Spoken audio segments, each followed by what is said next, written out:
Peter Handke, romancier honoré du prix Nobel de littérature en 2019, disait « Nous, les exploités, les humiliés, les offensés, nous sommes le sel de la terre. » Les textes de base de mon propos ce matin sont Matthieu 5, 13, Juges 9, 45 et Esdras 4 au verset 14. Je commence ma lecture en Matthieu 5 au verset 13. Il est dit « Vous êtes le sel de la terre. Mais si le sel perd sa saveur, avec quoi la lui rendra-t-on? Il ne sert plus qu'à être jeté dehors et foulé aux pieds par les hommes. Mais si le sel perd sa saveur, avec quoi la lui rendra-t-on? Il ne sert plus qu'à être jeté dehors et foulé aux pieds par les hommes. »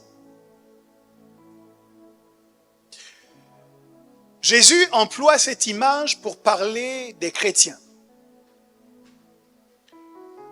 Et il indique quelles sont les raisons pour lesquelles les chrétiens peuvent être méprisés. Qu'est-ce qui fait que le chrétien qui est censé avoir accès aux meilleures choses, aux meilleures productions du pays, aux meilleurs postes, aux meilleures positions sociales, qu'est-ce qui fait que le chrétien peut en être exclu? Qu'est-ce qui fait que le chrétien peut devenir un objet de moquerie et de raillerie alors qu'il est fils du roi des rois et du seigneur des seigneurs? Il dit la circonstance qui peut conduire un chrétien à être légitime et éligible au mépris et au manque. C'est le fait que ce chrétien est perdu en tant que sel de la terre, qu'il ait perdu sa saveur. Beaucoup de choses ont été dites à ce sujet, mais vous devez comprendre que le mot saveur, ici dont Jésus parle, se définit dans le langage initial par le bon sens. Si le chrétien perd son bon sens, il y a un bon sens chrétien, il y a une bonne façon de penser en tant que chrétien, il y a une bonne façon de faire en tant que chrétien, il y a une bonne façon de parler, de marcher, d'agir, de se projeter en tant que chrétien, d'être en relation avec les autres. Et Jésus dit, si le chrétien perd son bon sens, s'il perd toutes ces spécificités qui sont liées au christianisme, ce qui s'ensuit, c'est qu'il ne sert plus qu'à être jeté dehors. Ça veut dire que ce qui justifie votre présence dans les palais, ce sont les valeurs que vous incarnez. C'est le bon sens que vous avez.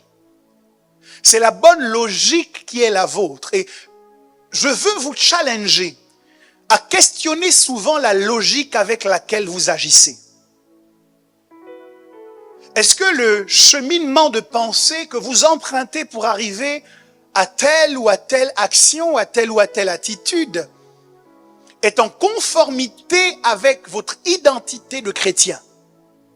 Et bien souvent, malheureusement, nous disons être chrétiens, mais notre façon de penser n'est pas harmonisée avec les Saintes Écritures. Or, tu dois faire attention à tes pensées, sinon elles deviendront tes paroles. Tu dois faire attention à tes paroles parce qu'elles vont devenir tes habitudes. Et tu dois faire attention à tes habitudes parce qu'elles vont devenir ton destin. Alors, le deuxième texte, c'est Juges 9 au verset 45. Abimélec attaqua la ville pendant toute la journée. Il s'en empara et tua le peuple qui s'y trouvait. Puis il rasa la ville et y sema du sel.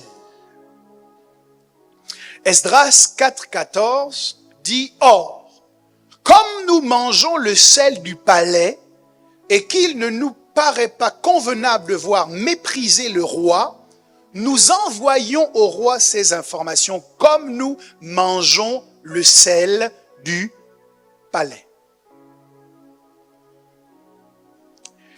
S'il fallait encore vous renseigner sur le titre de mon propos, de mon partage de ce matin, je le ferai en m'inspirant de la couleur de mon costume. Non, il n'est pas rose comme les roses de la Saint-Valentin. Il est rose comme le sel de l'Himalaya. Je suis donc vêtu de costume en rose sel de l'Himalaya. Équilibre.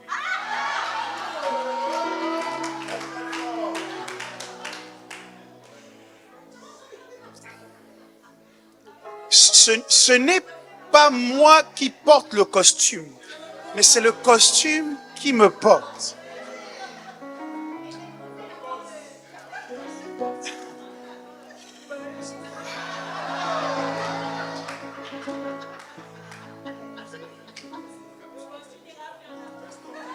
Je souhaite vous parler ce matin du mystère du sel.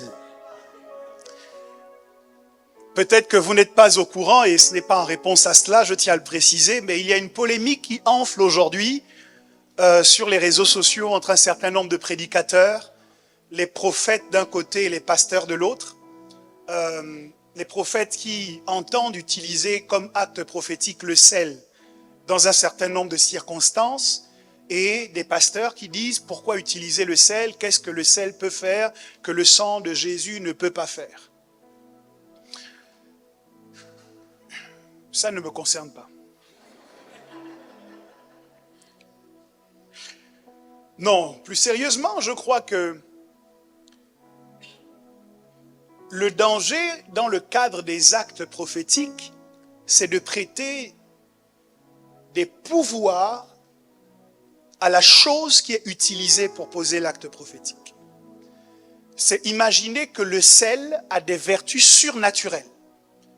Parce qu'en réalité, dans toutes les actions prophétiques, ce n'est pas la chose qui est importante. C'est l'obéissance à l'instruction de Dieu qui nous emmène à utiliser la chose. Le sel en lui n'a pas de pouvoir. L'huile en elle n'a pas de pouvoir. L'eau en elle-même n'a pas de puissance surnaturelle. Alléluia. En revanche, lorsque Dieu vous dit d'utiliser de l'eau pour faire telle ou telle chose, finalement, cet usage est une obéissance à une instruction divine. Et l'obéissance à la parole de Dieu relâche la puissance divine. La problématique, ce n'est donc pas de dire ici que le sel aurait un pouvoir que le sang n'a pas. Parce que les deux ne sont pas à mettre en compétition.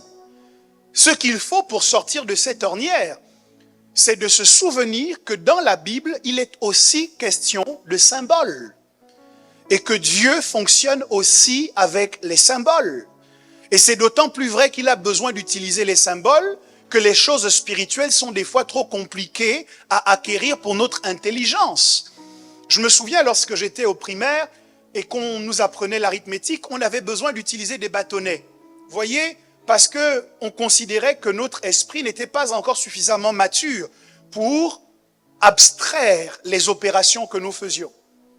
De la même manière, pour nous initier à des choses qui sont difficiles de compréhension, Dieu utilise régulièrement des éléments physiques en tant que symboles pour nous faire entendre certaines choses. Donc oui, on peut utiliser le sel, on peut aujourd'hui avoir recours à des actes prophétiques. Ça ne doit pas devenir une religion, ça ne doit pas devenir une habitude, ça ne doit pas devenir un rituel où chaque fois que tu te lèves le matin ou que tu te couches le soir, tu mets du sel devant ta porte ou un peu de sel sous ton oreiller. Non, cela doit être le résultat d'une instruction que Dieu donne et généralement cette instruction est ponctuelle.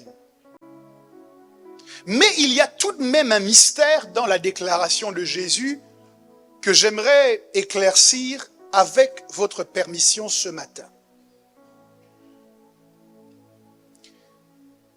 dans un certain nombre de prises de parole, nous entendons ces déclarations de Jésus expliquées par les usages que l'on connaissait au sel.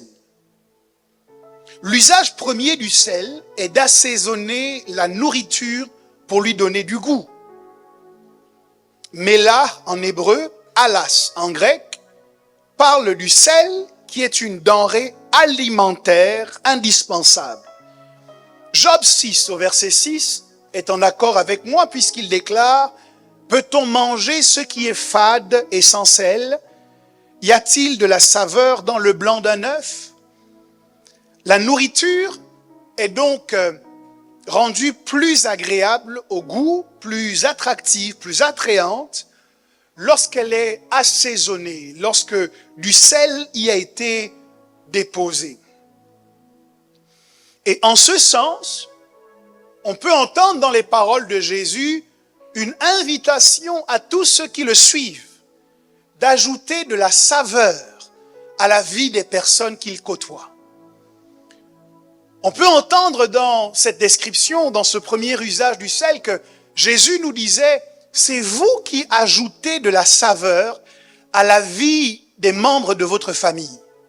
C'est vous qui devez ajouter de la saveur à la vie de vos collègues de travail. Lorsqu'ils ne savent plus dans quelle direction aller, que la vie ne les intéresse pas, qu'ils ont envie de jeter l'éponge, d'abandonner, le fait de vous voir, de vous entendre, d'entendre ainsi dit le Seigneur sortir de votre bouche, doit les ramener à identifier le plaisir qu'il y a d'avoir le souffle de vie parce que vous assaisonnez leur existence.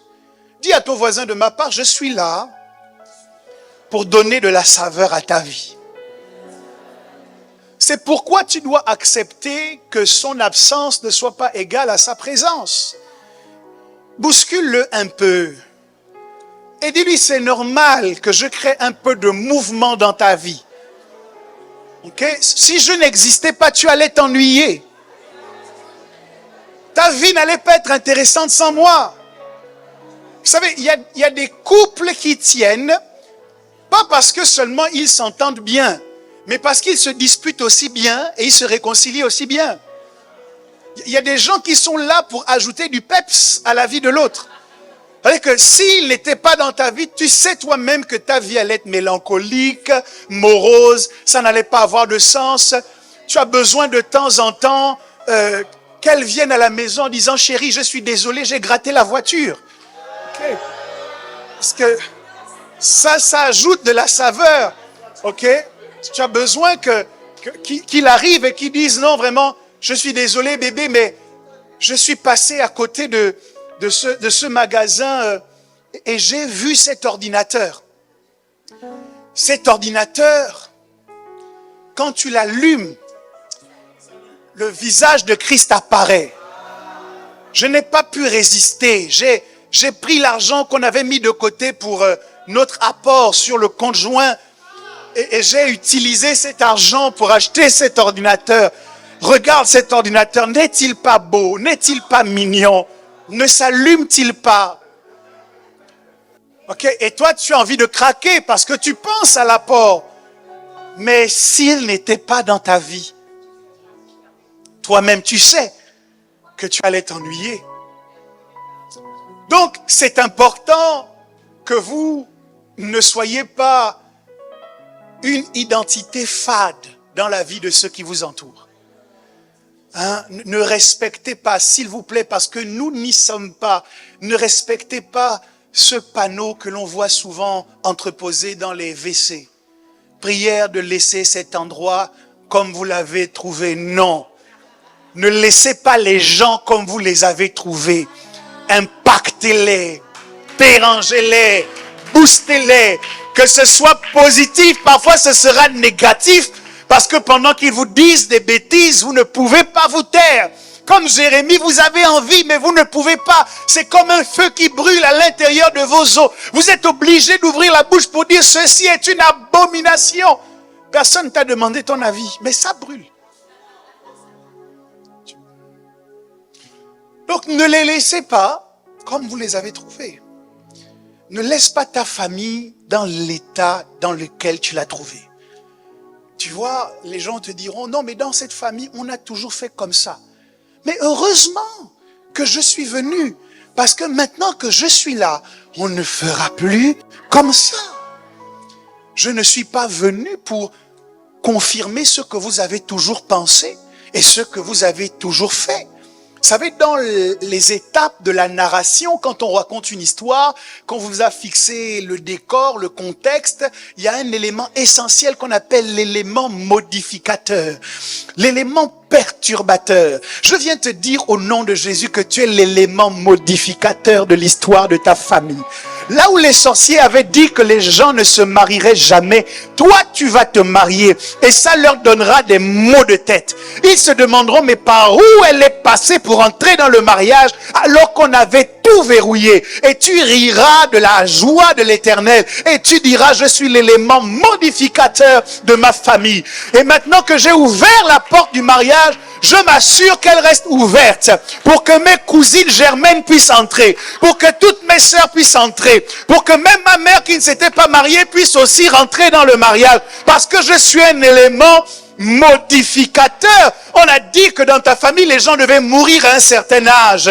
Mais est-ce que tu es au courant que toi, tu ne mourras pas, tu vivras et tu raconteras les œuvres de l'Éternel? Ils ont dit, attention, à 25 ans, ta vie s'arrêtera. Mais te voilà fêtant tes 26 ans, tes 27 ans, 30 ans. Les médecins ont dit, cette maladie est incurable. Elle tue au bout de tant de temps. Mais malgré leur diagnostic, tu es toujours debout, toujours en train de louer le Seigneur, toujours en train de le servir. Ne comprends-tu pas? C'est parce que tu es l'élément modificateur de ta famille. Est-ce que tu peux bousculer ton voisin? Dis, tu es l'élément modificateur de ta famille. On voulait que Joseph respecte les aînés, qu'il se comporte comme tout le monde. Mais Joseph était l'élément modificateur de sa famille. Vous devez ajouter de la saveur à la vie des gens qui vous entourent. La deuxième chose, c'est que on utilisait le sel pour conserver les aliments. Parce qu'un aliment qui était salé se conservait plus longtemps et ne pouvait pas être sujet à la putréfaction. Le sel, dans ce contexte, symbolise donc la préservation. Donc, quand Jésus dit « vous êtes le sel de la terre », certains disent, il est possible que Jésus affirmait ici que c'est grâce à nous que la terre n'a pas encore été détruite. C'est parce que les chrétiens sont encore sur la terre que l'Antichrist n'a pas été totalement relâché dans son pouvoir et que le diable n'a pas encore réussi à établir pleinement son système, parce que les chrétiens sont un élément de préservation de la terre. Je ne sais pas si du temps de Noé, les gens faisaient pire que ce qu'ils font aujourd'hui. J'ai des doutes. Je ne sais pas si du temps de Noé, on avait déjà assisté à un homme enceint. Mais notre génération a innové, toujours plus dans l'inimaginable. Et pourtant, pour moins que ça, la terre a été détruite du temps de Noé. Et aujourd'hui, malgré tout ce que nous constatons, Dieu ne détruit pas la terre. Pourquoi ne la détruit-il pas? Certes, il a fait la promesse de ne plus jamais le faire, mais il a également sur la terre des gens qu'il voit comme le sel. Ils font que même lorsque l'abomination veut proliférer, par leur prière, par leur présence, par les cultes qu'ils rendent à Dieu, par les autels qu'ils élèvent à Dieu, lorsque Dieu regarde la terre, il ne voit pas uniquement l'abomination, mais il voit aussi la sanctification. Il voit aussi la consécration, il voit l'adoration, il voit l'évangélisation, il voit la foi, il voit l'intercession, il voit toutes ces choses que nous faisons. Nous avons donc fonction de préservation. Il y a des entreprises qui ne ferment pas parce que tu travailles à l'intérieur. Oui, il y a des dossiers qu'on a emmené à la chambre de commerce ou au tribunal de commerce pour qu'ils mettent la clé sous la porte, mais parce que toi tu travailles dans cette entreprise, le dossier n'a pas suivi son cours. Il y a des avions qui ne se sont pas crashés parce que tu étais à l'intérieur, parce qu'il y a une puissance de préservation qui t'accompagne. Il y a des bus qui ne font pas d'accident parce que tu es à l'intérieur. Il y a des métros qui n'entrent pas en collision avec d'autres parce que tu es à l'intérieur. Parce qu'en tant que chrétien, en tant que sel, il y a une puissance de préservation à l'intérieur de toi. Ouais. Et c'est aussi dans ce sens que Dieu réclamait que les offrandes soient assaisonnées de sel. Tu ne laisseras pas ton offrande manquer de sel. Donc, régulièrement, quand les Hébreux offraient à Dieu, ils mettaient du sel sur leur offrande. Pourquoi? Parce que l'offrande, par définition, c'est quelque chose qui meurt. Et quelque chose qui est mort, avec un peu de temps, est censé se corrompre, est censé se dégrader. Il n'y a pas de sacrifice, il n'y a pas de mort. Mais Dieu ne permet pas que son sein voie la corruption. Donc, le sel qui était saupoudré sur les offrandes avait vocation à les préserver de la corruption. C'est une image. Qu'est-ce que ça veut dire pour nous concrètement aujourd'hui? L'un des constats que j'ai fait, c'est que quand nous devenons chrétiens, que nous nous mettons à servir le Seigneur, ce que nous faisons pour lui est une offrande. Mais chaque fois que nous donnons notre vie à Christ, nous mourons.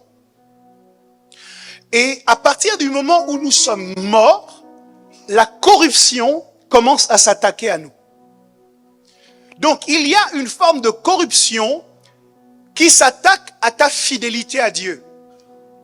Parce que tu es mort en toi-même. Il y a une forme de corruption qui s'attaque à ton service pour Dieu. C'est pourquoi vous voyez des gens qui commencent à un certain niveau à servir Dieu, et au fur et à mesure que le temps passe, ils ont de moins en moins d'entrain à le servir. Pourquoi? Parce que leur service est une offrande. Et comme cette offrande est morte, la corruption s'attaque à cette offrande. Et donc, notre service, au fur et à mesure, si nous ne faisons pas attention, commence à être attaqué par la putréfaction. C'est comme ça que quelqu'un qui avait bien commencé à servir Dieu, bizarrement commence à être médiocre dans son service. Pourquoi? Parce que la corruption s'est attaquée au service. Et Dieu dit que le moyen de résoudre ce problème, c'est de ne pas laisser son offrande manquer de sel. Parce que le sel sur ton service va t'empêcher de connaître la corruption dans ce que tu fais pour Dieu. J'ai écouté un homme de Dieu récemment, un fils spirituel de l'évêque d'Agde, il a dit quelque chose qui m'a vraiment marqué. Il a dit, vous savez, c'est très difficile d'être pasteur d'une grande église pendant longtemps. Parce que cela exige une chose, de faire la même chose tout le temps, indéfiniment. Il dit, le problème que nous avons dans l'église, c'est un désir constant d'innovation. Mais il dit, si dans votre corps, un bon matin, votre cœur décide d'innover, directement vous finissez aux urgences avec toute une batterie d'examens et tout un ensemble de médecins autour de vous. Tout cela, pourquoi? Parce que dans votre corps, il y a un organe qui a décidé de ne plus faire ce qu'il faisait depuis. Donc, le bien-être de l'église locale est conditionné par le fait que nous ayons des gens qui sont d'accord de faire la même chose qu'ils ont commencé à faire depuis le début et de la faire toujours avec efficacité dans la durée. Ce qui compte, ce n'est pas de commencer à faire. Ce qui compte, c'est de continuer résolument à faire la bonne chose tout le temps. Et c'est pour ça que c'est difficile. Parce que, c'est ce que Paul dit aux Galates, Galates dépourvus de sens, qui vous a ensorcelé? Il dit, vous avez commencé par l'esprit. Et vous voilà, vous voulez finir par la chair. Donc beaucoup d'entre nous, comme nous avons commencé, nous avons bien commencé. Ce qui pose problème aujourd'hui, c'est pas comment nous avons commencé, c'est comment nous voulons terminer. Alléluia.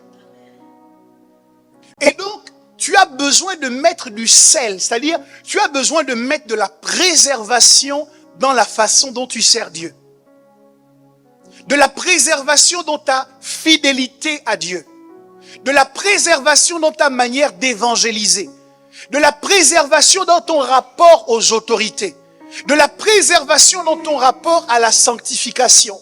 De la préservation dans ton rapport avec l'usage de ta langue.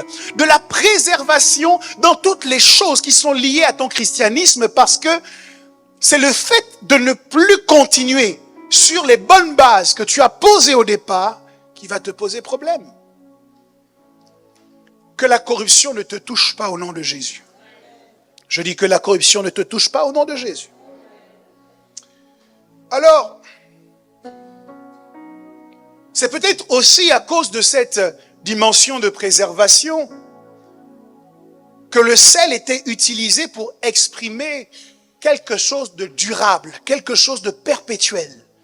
En Nombre 18 au verset 19, il est dit, je te donne à toi et à tes fils et à tes filles avec toi, par une loi perpétuelle, toutes les offrandes saintes que les enfants d'Israël présenteront à l'Éternel par élévation. C'est une alliance inviolable. Dans d'autres versions, il est dit, c'est une alliance de sel. Donc l'alliance de sel est une alliance inviolable. C'est une alliance à perpétuité devant l'Éternel, pour toi et pour ta postérité avec toi. En utilisant le sel dans les alliances, les hommes démontraient donc que celle-ci était sérieuse et qu'elle devenait inviolable.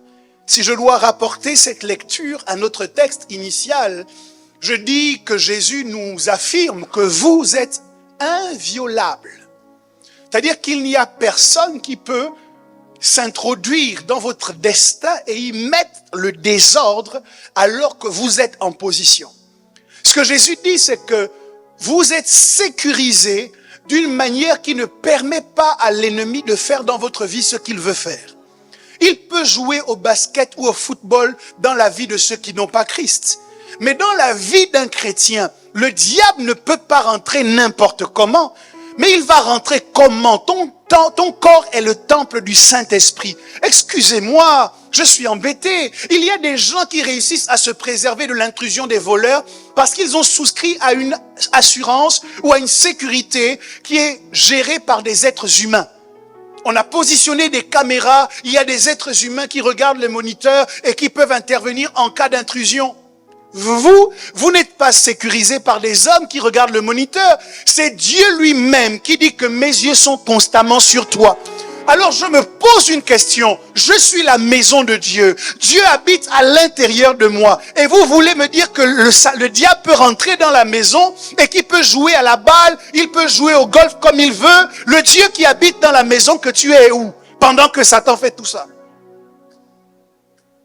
Si ton corps est le temple du Saint-Esprit, ce que Jésus te dit, c'est que tu es impénétrable, tu es inviolable. Le diable ne peut pas, avec tous ses sorciers et tous ses fiefés démons, il ne peut pas rentrer comme il veut dans ta vie et faire ce qu'il veut, parce que tu appartiens à Dieu. Dis à ton voisin, de ma part, tu appartiens à Dieu. Non, vous savez, il faut revoir votre théologie parfois. Il faut revoir votre théologie. Parce que ce que l'ennemi exploite le mieux, c'est notre ignorance. Si vous pensez que Satan peut rentrer dans votre vie et faire ce qu'il veut, il le fera. Même s'il n'en a pas le droit. Mais comme vous le pensez, il le fera. Mais si vous savez que votre corps est le temple du Saint-Esprit, que Dieu réside à l'intérieur de vous, et que vous êtes sous sa protection à lui, alors, avec assurance, lorsque l'ennemi se présente, vous pourrez lui dire, diable, je te réprime. Tu n'as pas le droit de rentrer dans mes finances, parce que mes finances sont consacrées. La preuve, j'ai payé ma dîme. Bon, maintenant, si tu ne payes pas ta dîme, il a le droit. Il peut même te gifler comme ça. Ok? L'alliance de sel est une alliance inviolable. Je vous ai parlé des offrandes que l'on mettait du sel qu'on mettait sur les offrandes. Vous pouvez le voir en Lévitique 2:13. Tu mettras du sel sur toutes tes offrandes. Tu ne laisseras point ton offrande manquer de sel, signe de l'alliance de ton Dieu. J'aimerais que quelqu'un dise avec moi, mon service est assaisonné de sel. Mon engagement pour Dieu ne manquera pas de sel. J'interdis à la corruption de toucher mon service. Mon service ne se détériorera pas. Au nom de Jésus, il sera préservé envers et contre tout, parce que je l'assaisonne de sel à la gloire de Christ Jésus. Quelqu'un me donne un bon amen.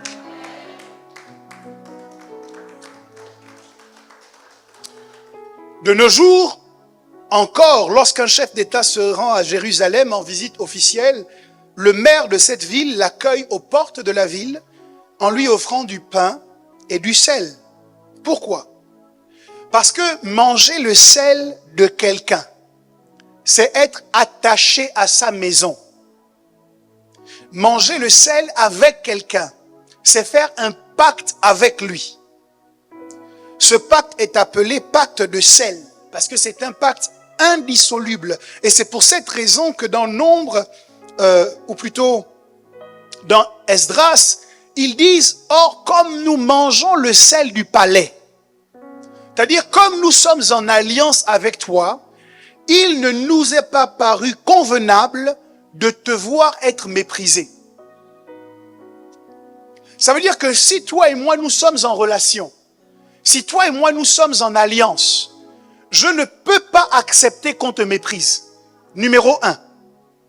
C'est des alliances bizarres dans lesquelles, pendant qu'on est en train de dire du mal de celui avec qui tu es en alliance, tu ris. Ou tu fais comme si ça ne te concernait pas. C'est vraiment bizarre. Parce que une alliance normale, quand on est en alliance avec quelqu'un, on ne peut pas accepter de le voir être méprisé et s'en accommoder. La deuxième chose dans ce qu'il dit, c'est que non seulement il ne nous est pas paru convenable de te voir méprisé, mais c'est pour cette raison que nous avons choisi d'envoyer les informations au roi. Ça veut dire quoi? Puisque je suis en alliance avec toi, je ne te cache pas d'informations. Puisque je suis en alliance avec toi, je veux que tu sois au courant de ce que j'ai entendu. Je veux que tu saches ce que telle personne dit de toi. Parce que je vois souvent comment tu es avec elle, on dirait que tu maîtrises pas bien. Mais je veux que tu sois au courant que la personne avec qui tu rigoles souvent, voilà ce qu'elle dit dans ton dos. Je suis obligé de te dire ça. Pourquoi? Parce que nous sommes en alliance. C'est une alliance bizarre dans laquelle mon travail, c'est de te cacher les informations. C'est une alliance bizarre. Parce que ces informations peuvent devenir cruciales pour ta propre sauvegarde. Imaginons que celui avec qui tu rigoles a le projet de te tuer. Je suis au courant et je ne te dis pas. Quel type d'alliance? Donc, la logique selon laquelle, parce qu'on est en relation, on doit se cacher les choses. On doit se taire. On doit faire silence. Ce n'est pas la personne avec qui tu es en relation que tu protèges. C'est la personne qui dit du mal de lui.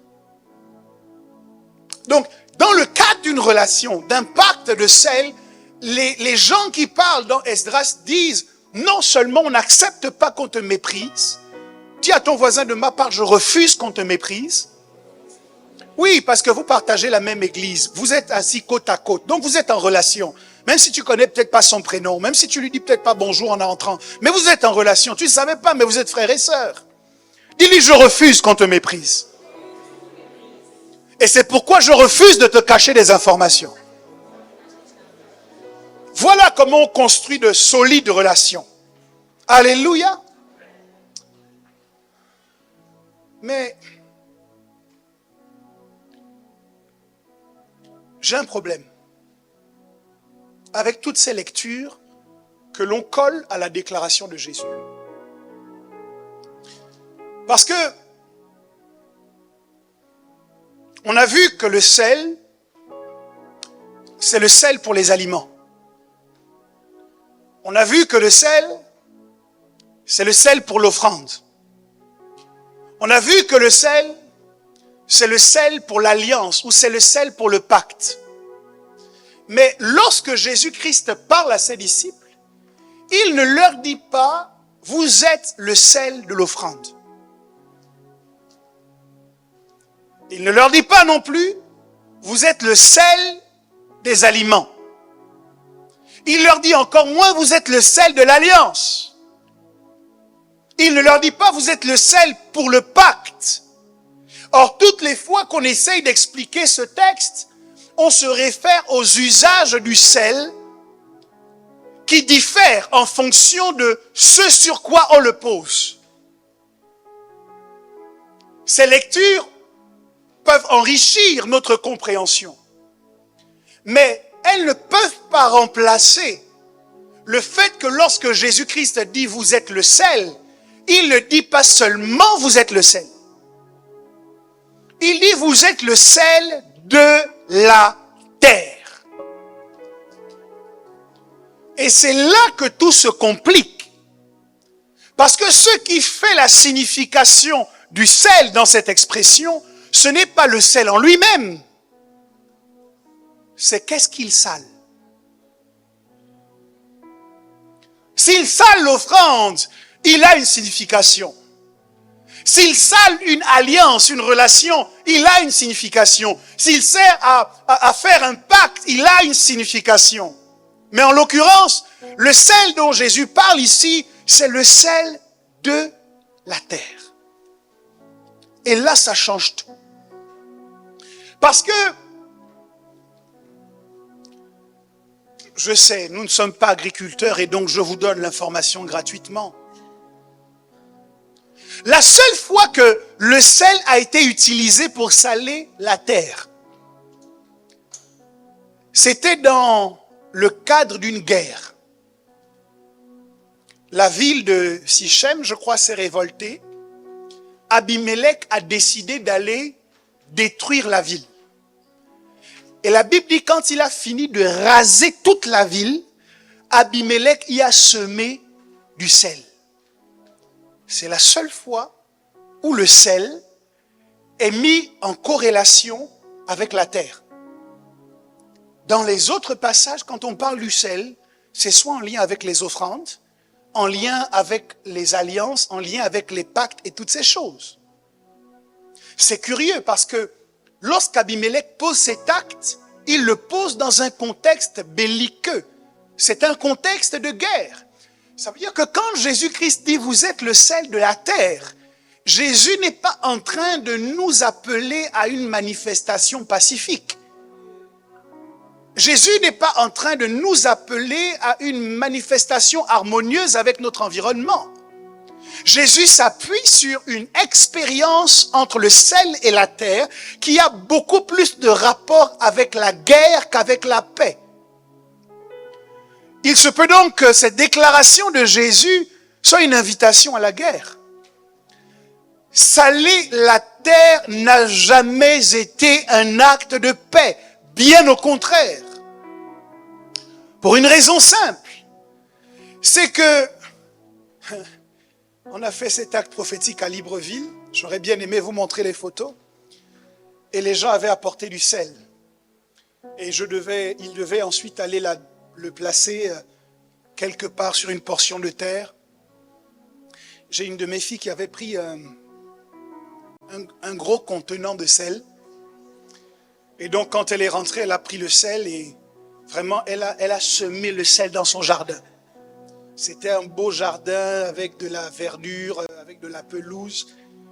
Et quelques semaines après, tous les endroits où elle avait versé le sel étaient devenus complètement secs. L'herbe était complètement morte. Et vous voyez des tracés dans le jardin qui suivaient le sel qui avait été versé. Pourquoi? Le sel et la terre ne font pas bon ménage. Quand Abimelech verse le sel sur Sichem, c'est dans le but que plus jamais on ne puisse planter quoi que ce soit. Pour rendre la terre de Sichem complètement stérile, afin que plus rien ne puisse pousser. Et connaissant ceci, Jésus vous regarde et vous dit, vous êtes le sel de la terre. En d'autres termes, je vous répands sur la terre pour que, en votre présence, les choses qui normalement sont censées pousser naturellement ne puissent pas pousser parce que vous êtes là. Vous êtes le sel de la terre est une façon de dire qu'il y a des choses que la terre ne pourra plus produire en votre présence. Ce n'est pas seulement ajouter de la saveur, ce n'est pas seulement protéger, non!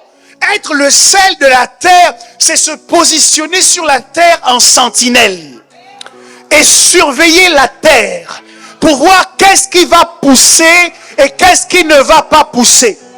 La Bible dit que les serviteurs du maître ont vu dans le champ qu'il y avait une semence que le maître n'avait pas plantée. Et c'est parce qu'ils surveillaient le champ qu'ils ont pu venir le voir en disant, mais n'as-tu pas semé du blé? D'où vient-il que maintenant il y a de l'ivraie? Pourquoi? Parce que lorsqu'il y a des gens qui sèment, il y a aussi des gens qui vérifient quel type de semence est semée.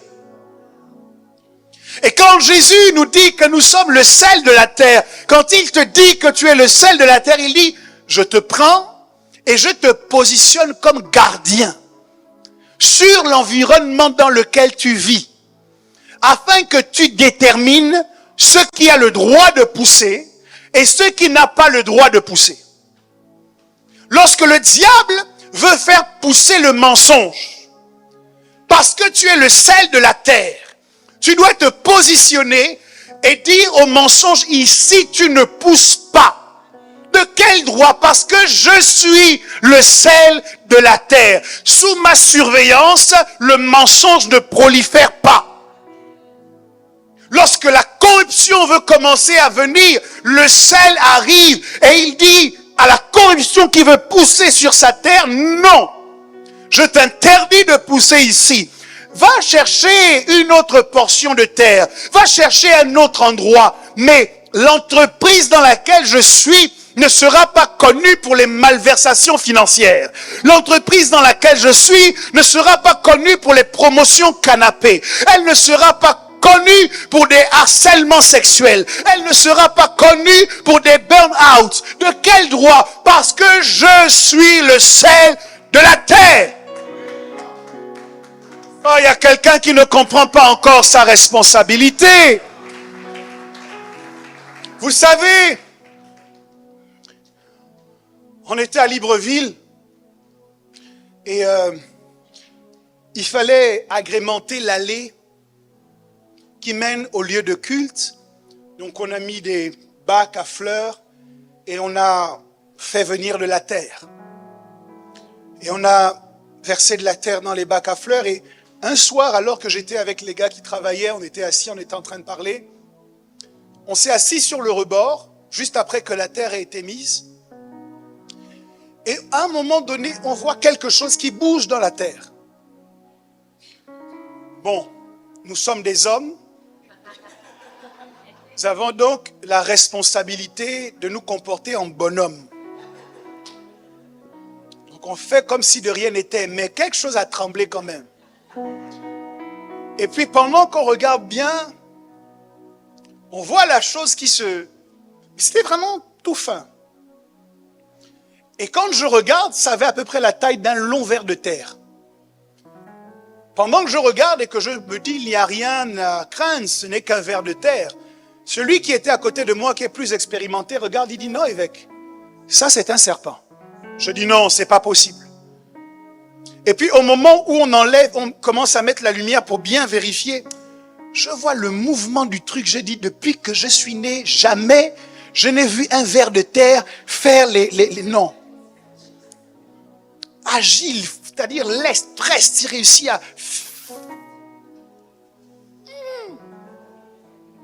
Voilà comment on se lève dardard, il faut piéger le serpent, il faut...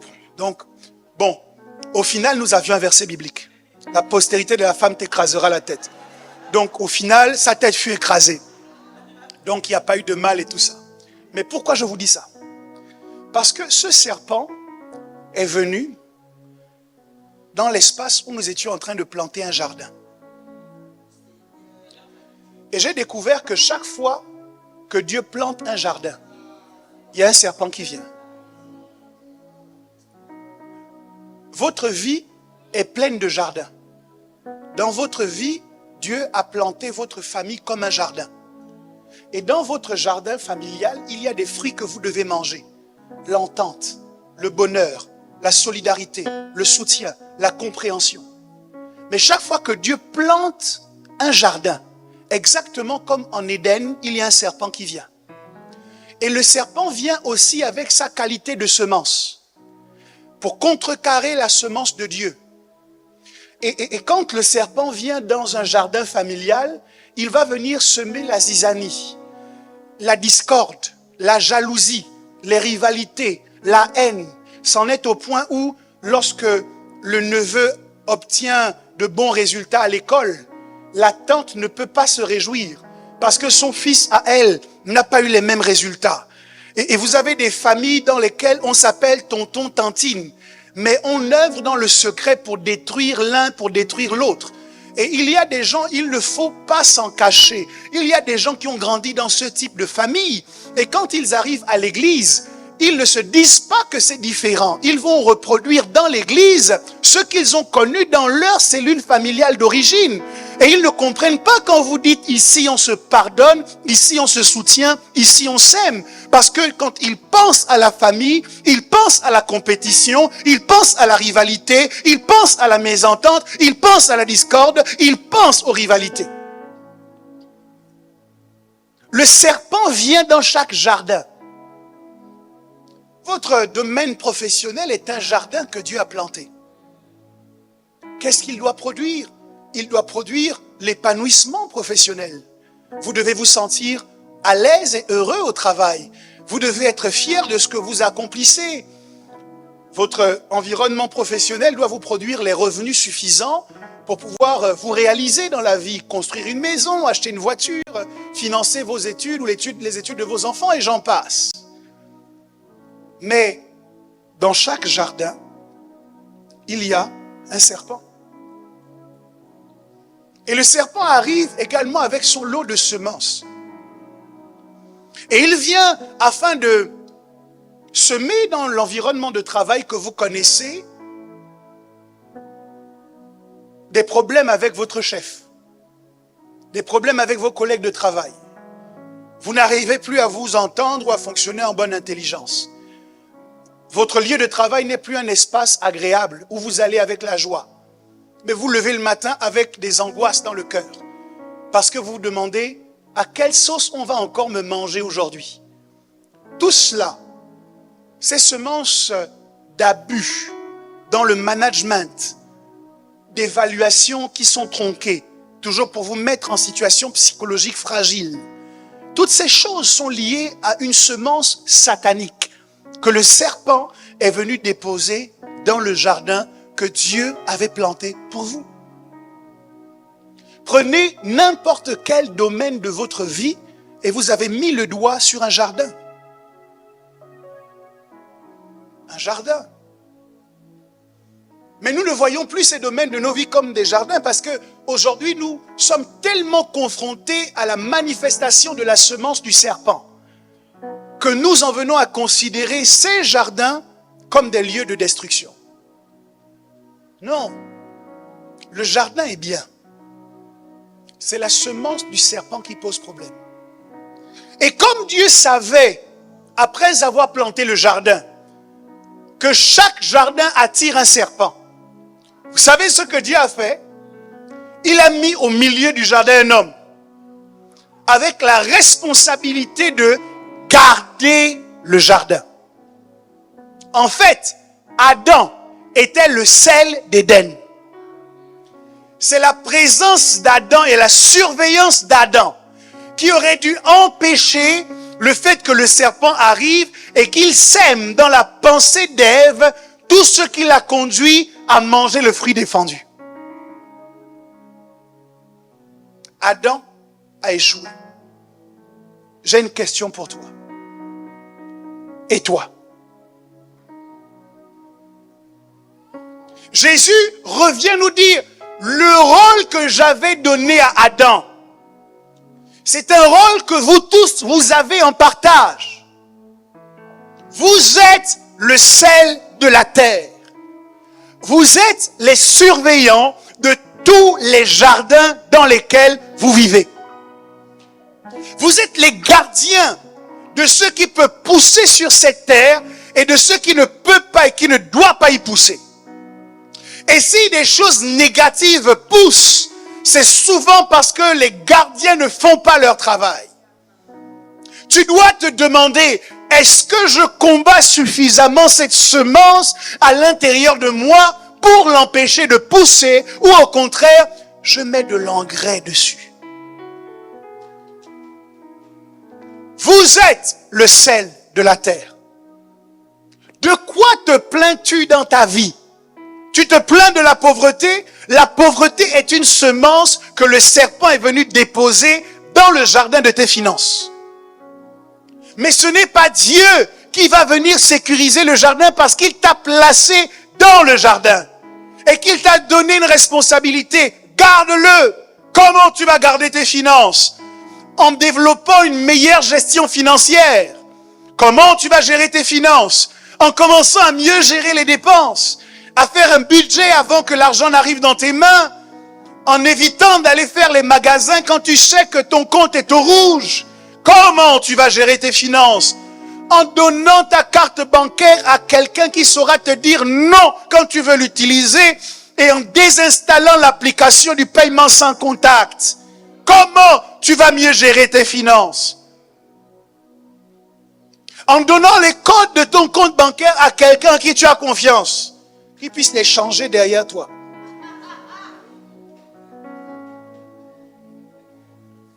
Dis à ton voisin, tu es le gardien. La responsabilité que nous avons ce matin, c'est de reprendre un rôle d'où nous avons démissionné depuis trop longtemps. Ce que Jésus te rappelle aujourd'hui, c'est que tu es le sel de la terre. Et que les choses ne peuvent pas se passer n'importe comment, alors que tu es là. Je dois quand même vous dire une chose. Il y a des plantes qui ne poussent que dans une terre saline. Si la majorité des plantes ne peuvent pas pousser, il y en a quelques-unes qui ne peuvent pousser que dans cet environnement-là.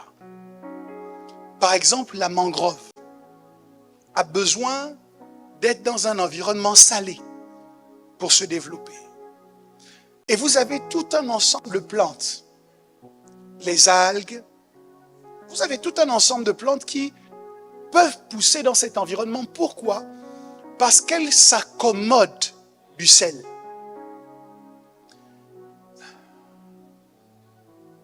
Ça veut dire que ce qui peut pousser dans ta vie, c'est uniquement ce qui s'accommode à toi.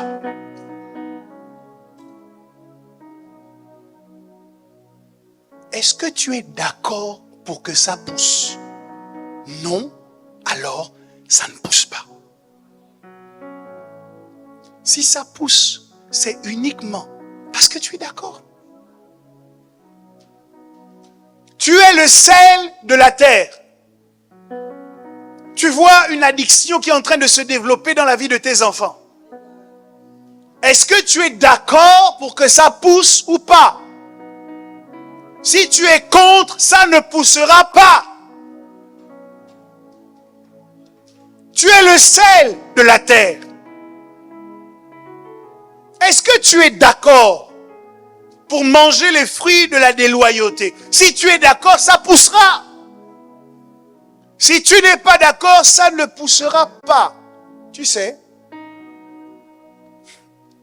je vais finir ici. Lorsque Jésus, je vais vous déranger un peu dans votre théologie, mais ce n'est pas grave. Vous emmènerez mon nom comme d'habitude. Lorsque Jésus guérit l'aveugle et qu'il lui demande, qu'est-ce que tu vois? L'aveugle voit des hommes qui sont comme des arbres, mais qui marchent. Ce qui se passe là, ce n'est pas une faute. C'est que ce que Jésus a ouvert, ce sont ses yeux spirituels. Donc ce qu'il voit, c'est le monde spirituel. Parce que dans le monde spirituel, vous n'êtes pas comme vous êtes là. La Bible parle de l'homme qui craint l'Éternel, qui est comme un arbre. Donc spirituellement, vous êtes comme des arbres. Donc quand Jésus applique pour la première fois et qu'il voit, ce qu'il voit est spirituel. Comme Jésus ne veut pas qu'il ait trop de problèmes, Jésus dit, bon, on va enlever ça. Et il va jusqu'au bout pour que le gars puisse enfin regarder, mais cette fois-ci, dans le monde naturel. Et la particularité de ces hommes qui sont comme des arbres, c'est qu'ils marchent. Normalement, un arbre doit être planté quelque part. Okay. Mais Dieu s'est organisé pour que les arbres puissent marcher. Ça veut dire quoi? Il leur a donné le droit de quitter un environnement où il y a trop de sel. Parce que lui, il veut produire la rébellion. Mais la terre sur laquelle il est, lui dit non. Ici, sous ma surveillance, il n'y aura pas ça. Qu'est-ce qu'il fait? Il se déracine. Il marche. Et il va dans un endroit où il pourra libérer pleinement la rébellion qui est en lui. C'est un arbre qui marche. Ça veut dire que les gens ne cesseront pas d'exister parce que toi, tu auras été exigeant. Oh, tu ne comprends pas ce que je dis. Parfois, nous avons du mal à frustrer les gens parce que nous avons l'impression que ça va les empêcher de vivre. Non. Si quelqu'un veut vivre avec un certain fruit ou avec une certaine semence, assure-toi juste qu'il ne produit pas ce fruit dans ta présence. Ok? Pourquoi? Parce que ce qui donne la particularité et la valeur du café, c'est la terre où il était cultivé. On vous dit Arabica. On vous dit ce café a été, je crois, le café le plus cher du monde. C'est le café qui est le résultat. En fait, ce sont les déjections d'un animal. C'est un animal qui mange des fèves de café, qui les digère et qui défèque. Et ce café-là est le meilleur.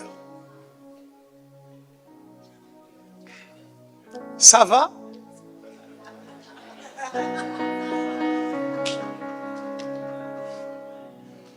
Ce que je veux vous dire à travers ça, c'est que chacun de vous doit veiller à ne pas laisser son nom partir avec le mauvais café qui a été cultivé dans sa présence. Parce que sur le sachet du café, on va mettre ton nom. Donnez-moi quelque chose de négatif, un mauvais fruit, quelque chose de mauvais. Le mensonge, bien. Lorsque celui qui ment souvent dans ta présence, quand il est étiqueté dans le monde spirituel, il est appelé mensonge cultivé dans la présence de prudence. C'est pour ça que Jésus dit, vous êtes le sel de la terre. Vous devez juste vous organiser. S'il veut continuer à mentir, au moins que ça ne soit pas sur votre terre. Donc frère, depuis longtemps je te parle, je te dis d'arrêter de mentir. Tous les jours tu as une nouvelle vision. Oh, dans cette vision, tu étais un aigle. Dans cette vision, tu as tué un lion. Dans cette vision, tu as vu Goliath. Goliath t'a demandé pardon à genoux parce qu'il avait peur que tu le bastonnes. Frère, je suis fatigué. Ok, à un moment donné, je crois que ce n'est plus une vision, c'est des mensonges. Tu veux te passer pour trop spirituel. Hier, tu avais vu Gabriel. Avant-hier, tu avais vu Michael. Avant-hier, tu as vu tous les anges. Quand ils viennent sur la terre, ils descendent toujours chez toi. Est-ce que c'est là-bas que sont plantées les chaînes de Mamré? Parce que même Abraham ne les a pas tous vus comme tu les vois. Il faut arrêter de vous laisser manipuler par les gens qui ont toujours des expériences, toujours des expériences. Pierre, Jacques et Jean ont vu Jésus transfiguré une fois. Et ils ont vu Moïse et Élie. Mais vous avez des gens, ils marchent, ils vivent, ils dorment. Moïse et Élie sont leurs conseillers. Tu peux lui dire, tu mens. Il ne va pas cesser d'exister. Tu lui dis, tu mens. Et maintenant, j'en ai marre d'écouter tes mensonges. Soit tu changes, soit comme tu es un arbre qui marche. Marche. Ils sont là, ils marchent, ils touchent. Et va mentir ailleurs. Parce que la terre que je suis doit rester un jardin d'Éden. Je ne veux pas que la semence du serpent se développe sur ma terre. Pourquoi? Parce que je suis le sel de la terre. Est-ce que quelqu'un veut assumer son rôle de sel aujourd'hui? Dis avec moi, pas dans ma présence. Pas sous ma surveillance. Non, soit la personne qui... Oh, la personne acide. Lorsque quelqu'un veut mal agir en ta présence. D'ailleurs, qu'il réfléchisse à 2 fois la prochaine fois qu'il voudra le faire. Parce que le visage que tu as montré, rien que le visage, lui permet de se rendre compte que tu n'es pas favorable à ce type de choses. Et tu dois veiller sur ta terre par la prière, en prenant autorité pour que les choses qui se développent sur ta terre soient conformes à la semence que Dieu y a déposée. Ne laisse rien de diabolique germer à l'intérieur de toi. C'est drôle quand je vous dis ça en parlant des gens, mais vous devez savoir que vous-même, vous êtes un jardin. Quand la Bible dit « garde ton cœur plus que toute autre chose », pourquoi il a besoin que tu gardes ton cœur? Parce que c'est un jardin et qu'il y a un serpent qui aime entrer dans les jardins. Et au nom de Jésus, la tête de ce serpent doit être écrasée ce matin. C'est dans ton cœur qu'il veut développer le découragement. C'est dans ton cœur qu'il veut développer la méchanceté. C'est dans ton cœur qu'il veut développer la rancune. C'est dans ton cœur qu'il veut développer tout ça. Dis-lui non, je suis le sel de la terre. Ici, on ne produit pas de la jalousie. Ici, on ne produit pas de la compétition. Ici, je refuse d'être en rivalité avec mes frères et sœurs. Ici, je refuse la haine. Ici, je refuse la colère. Ici, je refuse la rancune. Je refuse la peur. Je refuse l'angoisse. Tu es le sel de la terre. Ça ne peut pas se développer sans ton accord. Tu sens qu'il y a de la colère, c'est parce que elle t'a demandé l'autorisation et tu as accepté qu'elle pousse. Tu te demandes d'où est-ce que ça vient, les murmures, les critiques. Tu as accepté que ça pousse, mais la bonne nouvelle, c'est que tu es toujours le sel. Alors tu vas verser le sel autour de cet arbre qui te produit de mauvais fruits et qui fait que tu ne te reconnais plus. Verse le sel. Verse le sel. Tu es le sel. Tu es le sel. Verse le sel autour. Et tue cette mauvaise semence. Tue-la jusqu'à la racine. C'est possible de vivre en accord avec ce que Jésus-Christ a dit. Il est notre modèle par excellence. En lui, il n'y avait pas toutes ces choses. Alors nous pouvons, nous aussi, désirer, expérimenter et manifester seulement ce qui était en lui. Passe en revue ce qui pousse dans ta vie, ce qui pousse dans ton cœur. Est-ce que ça ressemble au Seigneur? Si ce n'est pas le cas, rappelle-toi, tu es le sel de la terre.